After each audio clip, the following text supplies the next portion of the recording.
आज होते मला 2 चॉकलेट केकची ऑर्डर, एक बेसिक चॉकलेट केक आणि एक चॉकलेट ट्रफल केक. तर जे बेसिक चॉकलेट केक होता तो 2 ते 3 पर्यंत डिलिव्हरी द्यायची होती, त्यामुळे मी दोन्ही वेळेस सकाळी लवकरच बेक करून घेतले होते आणि पूर्णपणे गार करायला ठेवून दिले होते.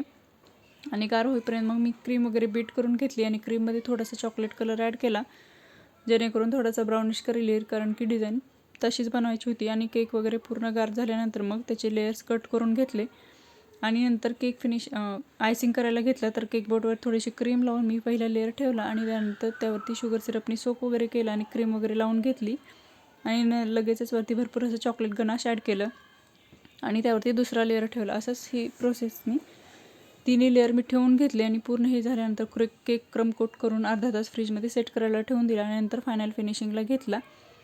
आणि फायनल फिनिशिंग करताना मी वरच्या साईडला जास्त फिनिशिंग केली नव्हती, कारण की वरचा टॉप लेअर हा पूर्ण चॉकलेट गनाशनी कव्हर करायचा होता आणि तो कव्हर करून घेतला. त्यानंतर गनाश सेट होईपर्यंत केक परत थोडा वेळ फ्रीजमध्ये ठेवून दिला आणि नंतर मग डिझाईन काढली.